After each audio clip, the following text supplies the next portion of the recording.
আমরা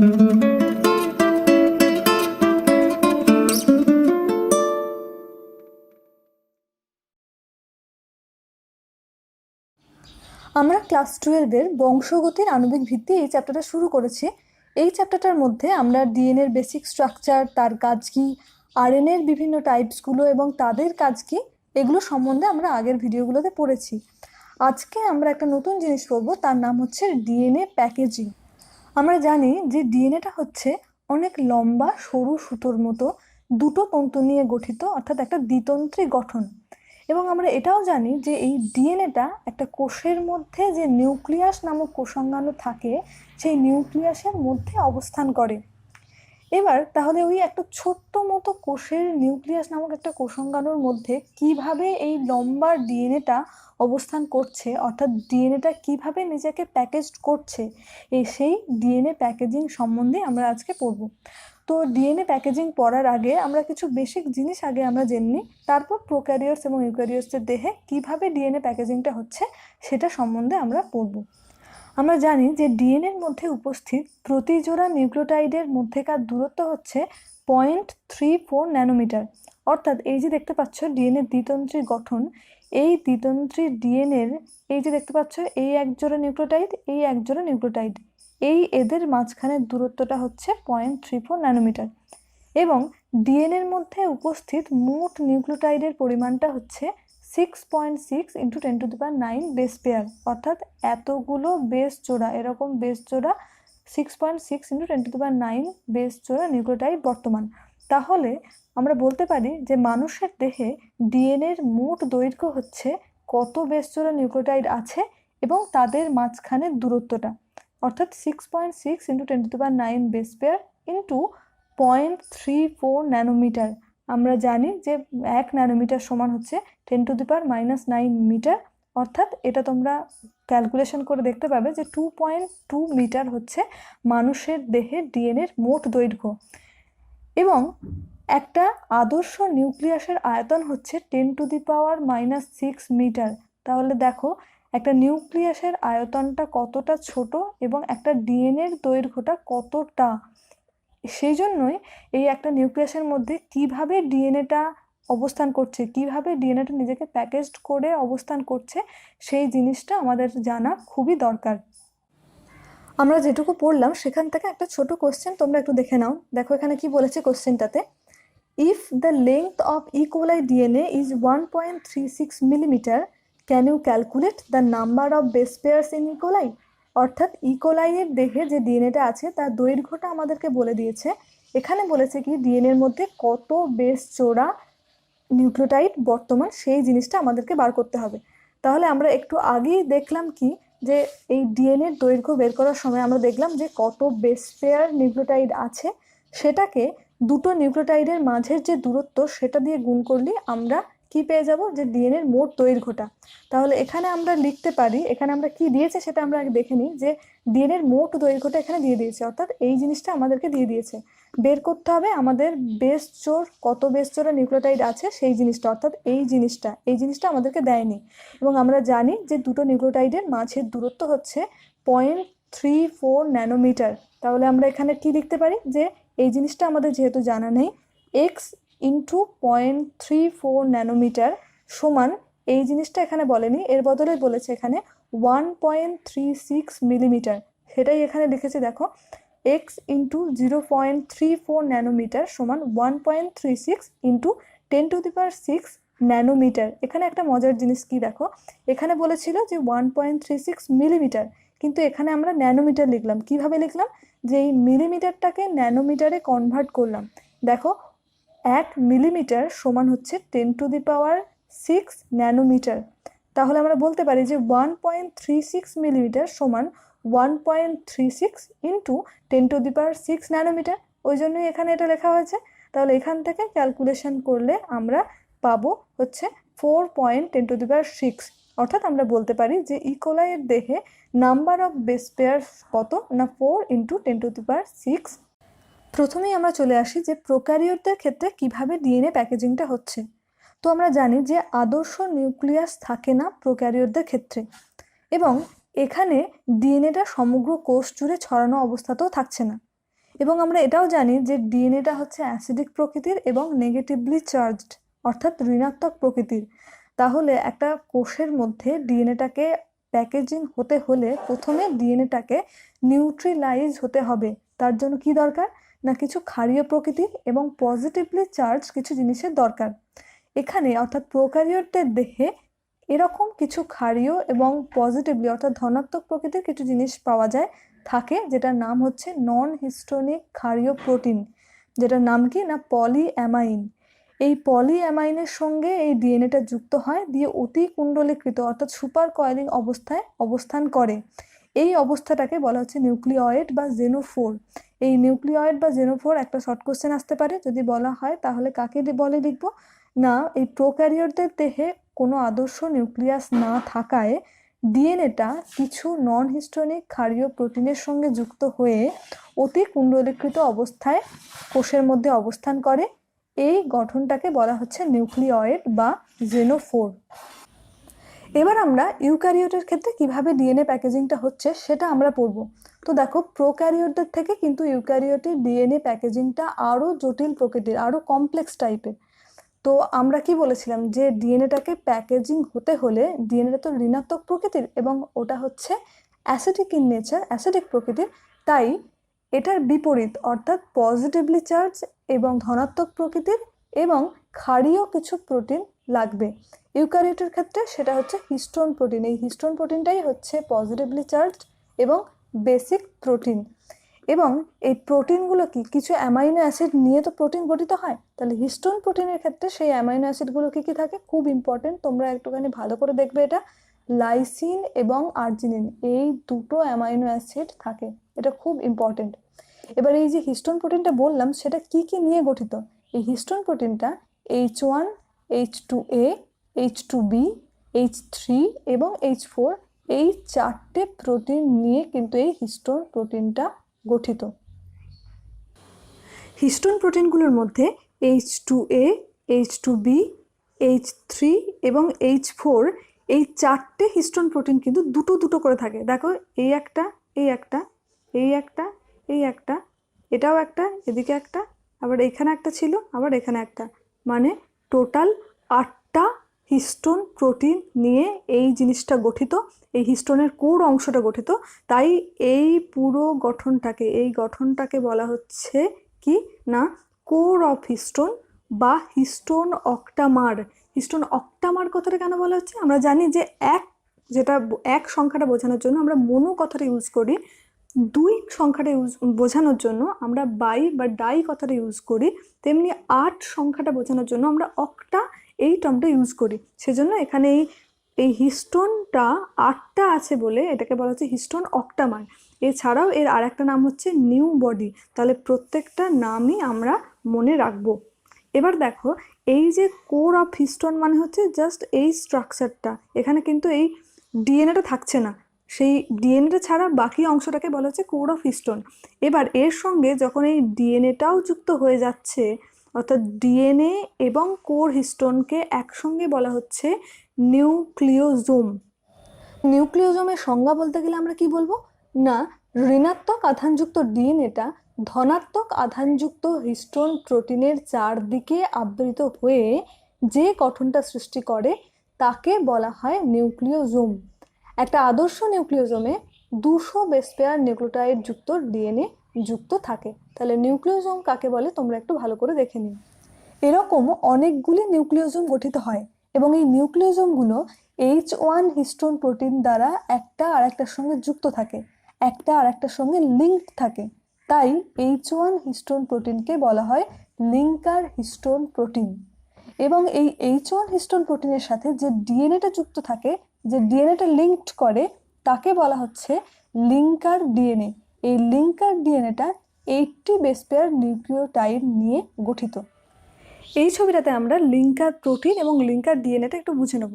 তো দেখো, এই যে নীল মতো অংশটা পুরোটা হচ্ছে কি না হিস্টোন অক্টামার, এবং এই হিস্টোন অক্টামারটা যখন এই কোর ডিএনএর সঙ্গে যুক্ত হচ্ছে তখন কি গঠিত হচ্ছে নিউক্লিওজোম। এরকম নিউক্লিওজোম অনেকগুলো থাকে। এই নিউক্লিওজোমগুলো কি দ্বারা যুক্ত থাকে না, একটা হিস্টোন প্রোটিন দ্বারা যুক্ত থাকে। আমরা একটু আগেই বললাম এই হিস্টোন প্রোটিনটাকে এই জন্য বলা হচ্ছে লিঙ্কার প্রোটিন।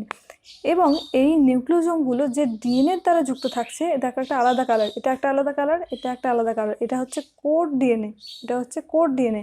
আর এই অংশটা হচ্ছে লিঙ্কার ডিএনএ। কেন না, অনেকগুলো এরকম নিউক্লিওজোমকে যুক্ত করছে এই ডিএনএটা, সেজন্য এটাকে বলা হচ্ছে লিঙ্কার ডিএনএ। তাহলে কোনটা লিঙ্কার প্রোটিন আর কোনটা লিঙ্কার ডিএনএ সেটা আমরা এখান থেকে বুঝতে পারলাম। এই নিউক্লিওজোমগুলি H1 হিস্টোন প্রোটিন এবং লিঙ্কার ডিএনএর সঙ্গে যুক্ত হয়ে যে গঠনটা সৃষ্টি করে তাকে বলা হয় ক্রোমাটিন। ক্রোমাটিন নামটা আগে আমরা পড়েছি। ক্রোমাটিনটা কোথায় থাকে? এটা নিউক্লিয়াসের মধ্যে উপস্থিত এবং সুতোর মতো দেখতে, যেটা হচ্ছে কালার্ড অর্থাৎ রঙিন হয়। এই গঠনটা অর্থাৎ এই যে নিউক্লিওজোম, H1 হিস্টোন প্রোটিন এবং লিঙ্কার ডিএনএ, টোটাল জিনিসটা দেখো, এই গঠনটা দেখলে মনে হয় পুঁতি বসানো সুতোর মতো। দেখতে পাচ্ছ, এটা একটা মনে হচ্ছে সুতো এবং এর মাঝখানে একটা করে পুঁতি এখানে বসানো হয়েছে। তাই এই গঠনটাকে বলা হয় বিটস অন স্ট্রিং স্ট্রাকচার, অর্থাৎ পুঁতি বসানো সুতোর মতো অংশ। এটা কখন দেখা যাবে? যখন এটাকে ইলেকট্রন মাইক্রোস্কোপে দেখা হবে। তাহলে আমরা এতক্ষণ ধরে কি দেখলাম? যে লম্বা ডবল স্ট্র্যান্ডেড যে ডিএনএ স্ট্রাকচারটা ছিল সেটা হিস্টোন প্রোটিনের সঙ্গে যুক্ত হচ্ছে, দিয়ে তৈরি করছে ক্রোমাটিন। এই ক্রোমাটিনটা যখন তৈরি হলো তখন কিন্তু প্রথমে যে ডিএনএ স্ট্রাকচারটা ছিল তার থেকে অনেক ছোট দৈর্ঘ্যে তৈরি হচ্ছে এই ক্রোমাটিনটা। এই ক্রোমাটিন তন্তুগুলোকে আরও প্যাকেজিং করতে হলে কিছু প্রোটিন লাগে, যাদের বলা হয় নন হিস্টোন ক্রোমোজোমাল প্রোটিন। এর ফলে ক্রোমাটিন তন্তুটা আরও ঘনীভূত হয় এবং ছোট এবং মোটা হয় এবং কোষ বিভাজনের মেটাফেজ দশায় তৈরি করছে ক্রোমোজোম। তাহলে ডিএনএটা ক্রোমোজোমের মধ্যে প্যাকেজড হয়ে গেল, ডিএনএ প্যাকেজিং কমপ্লিট হলো। একটা ইউক্যারিওটিক সেলে ডিএনএটা কিভাবে প্যাকেজিং হচ্ছে সেটা আমি তোমাদের আরেকবার ছোট করে বলে দিই। দেখো, প্রথমেই দেখো ডিএনএ ডবল হেলিক্যাল স্ট্রাকচারটা থাকে, সেটা কিছু হিস্টোন নামক প্রোটিনের সঙ্গে যুক্ত হয়ে তৈরি করছে নিউক্লিওজোম। এই নিউক্লিওজোমগুলো আস্তে আস্তে আরও ঘনীভূত হচ্ছে, দিয়ে তৈরি করছে একটা পুঁতির দানার মতো অংশ, যেটাকে বলা হচ্ছে ক্রোমাটিন ফাইবার। এই ক্রোমাটিন ফাইবারটা কি হচ্ছে? কিছু নন হিস্টোন ক্রোমোজোমাল প্রোটিনের সঙ্গে যুক্ত হচ্ছে, দিয়ে আরও ঘনীভূত হচ্ছে। এই অংশটা কি হচ্ছে না, পরবর্তীকালে তৈরি হচ্ছে কি না, ক্রোমোজোম। এটা কোষ বিভাজনের মেটাফেজ দশায় ভালো করে পরিলক্ষিত হয়। তাহলে আমরা কি বলতে পারি? যে একটা ইউক্যারিওটিক সেলের মধ্যে থাকে কি, নিউক্লিয়াস। নিউক্লিয়াসের মধ্যে ক্রোমোজোম অবস্থান করে। এই ক্রোমোজোমের মধ্যে কিন্তু এই বিশাল ডিএনএটা এইভাবে প্যাকেজিং হয়ে ক্রোমোজোমের মধ্যে অবস্থান করছে। তাহলে ইউক্যারিওটিক সেলে কিভাবে ডিএনএটা প্যাকেজিং হয়, কিভাবে লম্বা ডিএনএটা কিভাবে ছোট হয়ে কয়েলড অবস্থায় এর মধ্যে অবস্থান করে, সেটা আমরা বুঝতে পারলাম। তোমরা যাতে ভালো করে বুঝতে পারো সেজন্য আমি চেষ্টা করি বেশি ছবি দিয়ে তোমাদের বোঝানো। তো তোমরা আরেকবার দেখে নাও এই জিনিসটাই। ডিএনএ ডবল হেলিক্যাল স্ট্রাকচার তোমরা দেখতে পাচ্ছ, এটা হিস্টোন প্রোটিনের সঙ্গে যুক্ত হয়, তৈরি করছে নিউক্লিওজোম। এই নিউক্লিওজোমটা কনডেন্সড হয়ে দেখো এই তৈরি করছে ক্রোমোজোম। ক্রোমোজোমের মধ্যে তোমরা দেখতে পাচ্ছ নিশ্চয়ই কিভাবে লম্বা ডিএনএটা কনডেন্সড হয়ে পুরোটার মধ্যে অবস্থান করছে। আর এই ক্রোমোজোমটা কোথায় অবস্থান করে না, দেখতে পাচ্ছ একটা ইউক্যারিওটিক সেল আমরা দেখতে পাচ্ছি। আমরা যেহেতু এটা ইউক্যারিওটিক সেলের ডিএনএ প্যাকেজিং পড়ছি, ইউক্যারিওটিক সেলের মধ্যে থাকে নিউক্লিয়াস। এই যে নিউক্লিয়াস, এই নিউক্লিয়াসের মধ্যে এই ক্রোমোজোমটা অবস্থান করছে এবং এই ক্রোমোজোমটার মধ্যে আবার দেখতে পাচ্ছি যে এই ডিএনএগুলো কিভাবে প্যাকেজিং হয়ে এই ক্রোমোজোমের মধ্যে অবস্থান করছে। তাহলে ডিএনএ প্যাকেজিং ইউক্যারিওটিক সেলে কিভাবে হয় আমরা নিশ্চয়ই এবারে খুব ভালোভাবে বুঝে গেলাম। যেটুকু অংশ আমরা পড়লাম সেখান থেকে কীরকম কোশ্চেন হয় আমি তোমাদের একটুখানি বলে দিই। দেখো, যেমন কোশ্চেন হয়, হিস্টোন অক্টামারের চারদিকে ডিএনএর কতগুলি পাক অবস্থিত? For wrapping a histone octamer how many turns of DNA are there? কীরকম হবে দেখো, আমরা জানি এই অংশটা হচ্ছে হিস্টোন অক্টামার, এর চারদিকে কতটা পাক অবস্থিত ডিএনএ? দেখো এই পাকটা এইভাবে এইখানে শুরু হয়েছে, এই একটা পাক, তাহলে একটা পাক কমপ্লিট হলো। তারপরেটা দেখো, এইখান থেকে এইভাবে, এইখানটা দেখা যাচ্ছে না, এইভাবে এতটা আসছে, দিয়ে এখানে এটা কিন্তু আর একটা পাক আর যাচ্ছে না। এটা যেমন এখান থেকে গেছিল একটা পাক হয়ে এটা একটা পাক হলো, এখানে কিন্তু এইরকমভাবে যাচ্ছে, দিয়ে জাস্ট কিছুটা হচ্ছে, পুরোটা কিন্তু হচ্ছে না। তাহলে এটা কতটা পাক ডিএনএ অবস্থিত? এটা হবে 1/3 টার্ন, 1/3 পাক। এই একটা পুরোটা, আর এটা হচ্ছে যে 3/4 ভাগ। তাহলে আমরা বলবো কি না, হিস্টোন অক্টামারের চারদিকে ডিএনএ 1/3 পাক আর কি ডিএনএ অবস্থিত। যেমন আরো কোশ্চেন দেখো, which of the following structures are present in core particle of nucleosome? ভালো করে দেখবে কিন্তু, কোর পার্টিকেল অফ নিউক্লিওজোম কি অপশনগুলো আছে আমরা একটু দেখে নিই। 200 base pair of DNA, linker DNA, non histone protein, না অক্টামার অফ হিস্টোন প্রোটিন? তাহলে কোনটা হবে? কোর পার্টিকেল অফ নিউক্লিওজোমে কিন্তু অক্টামার অফ হিস্টোন প্রোটিনটাই অবস্থিত। এখানে কিন্তু 200 বেস পেয়ার অফ ডিএনএ হবে না, কারণ 200 বেস পেয়ার বললে তখন সেটা কিন্তু নিউক্লিওজোমের মধ্যে অবস্থিত 200 বেস পেয়ার ডিএনএ, শুধু কোর পার্টিকেলের মধ্যে কিন্তু এটা অবস্থিত নয়। আর লিঙ্কার ডিএনএ তো হবেই না, কারণ লিঙ্কার ডিএনএটা হচ্ছে দুটো নিউক্লিওজোম, অনেকগুলো নিউক্লিওজোমের মাঝখানে যে ডিএনএটা থাকে তাকে বলা হচ্ছে লিঙ্কার ডিএনএ। আর নন হিস্টোন প্রোটিন কি দেখলাম না, ওই যখন ক্রোমোজোম ওই মানে ক্রোমাটিন তন্তুটা আরো ঘনীভূত হয়ে গেল, সেটাকে আরো কুণ্ডলিখিত করার জন্য এই নন হিস্টোন প্রোটিন লাগছে। তাহলে কোর পার্টিকেল অফ নিউক্লিওজোমে কোন স্ট্রাকচারটা দেখতে পাওয়া যায়? এটা হচ্ছে এই অক্টামার অফ হিস্টোন প্রোটিন, এটা হবে আনসার। নেক্সট কোশ্চেনে চলে আসি, দেখো, packaging of DNA helix is more complex in eukaryotes then prokaryotes? তাহলে প্রথম অপশন কি বলেছে, যে এই ডিএনএর প্যাকেজিংটা ইউক্যারিওটসদের ক্ষেত্রে বেশি জটিল প্রোক্যারিওটসের থেকে। হ্যাঁ, এটা ঠিক। 2 নম্বর অপশনে কি আছে দেখে নি, requires acidic protein that helps in coiling of DNA in prokaryotes. প্রথম কথা, ডিএনএটা হচ্ছে অ্যাসিডিক, তাই এটার এই প্যাকেজিং করার জন্য আমাদের অ্যাসিডিক প্রোটিন লাগবে না, বেসিক প্রোটিন লাগবে, তাই এটা হবে না, বি এর অপশনটা হবে না। সি এর অপশনে কি আছে দেখি, ইনভলভস পলিঅ্যামাইন ইন ইউক্যারিওটস। না, ইউক্যারিওটসদের ক্ষেত্রে পলিঅ্যামাইন লাগে না, ইউক্যারিওটসদের ক্ষেত্রে হিস্টোন প্রোটিন লাগে, এবং পলিঅ্যামাইনটা আমরা দেখেছি যে লাগে প্রোক্যারিওটসদের ক্ষেত্রে। তাহলে সি এর অপশনটাও হবে না। তারপরের অপশন কি আছে দেখে নিই একটু, occurs with the help of non histone chromosomal proteins only. DNA প্যাকেজিংটা শুধুমাত্র নন হিস্টোন ক্রোমোজোমাল প্রোটিন নিয়ে হয় না, সেটা তো না। ওই আমরা দেখেছিলাম ক্রোমাটিনটাকে আরও যখন সুপার কয়েলিং করতে হবে তখন শুধু এটা লাগছিল, তার আগে তো হিস্টোন প্রোটিন দিয়ে হয়ে যাচ্ছিল।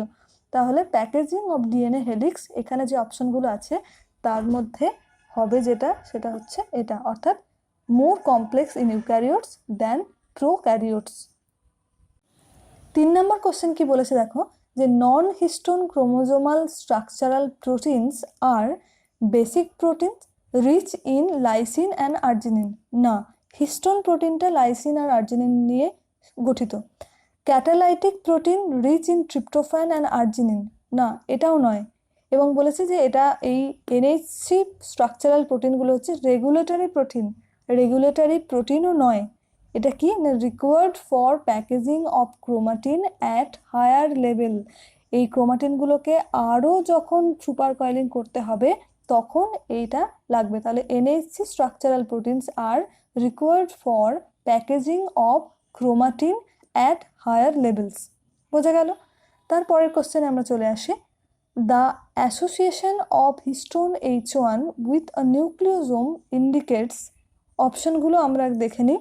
Transcription is occurring, DNA replication is occurring, the DNA is condensed into a chromatin fiber, the DNA double helix is exposed.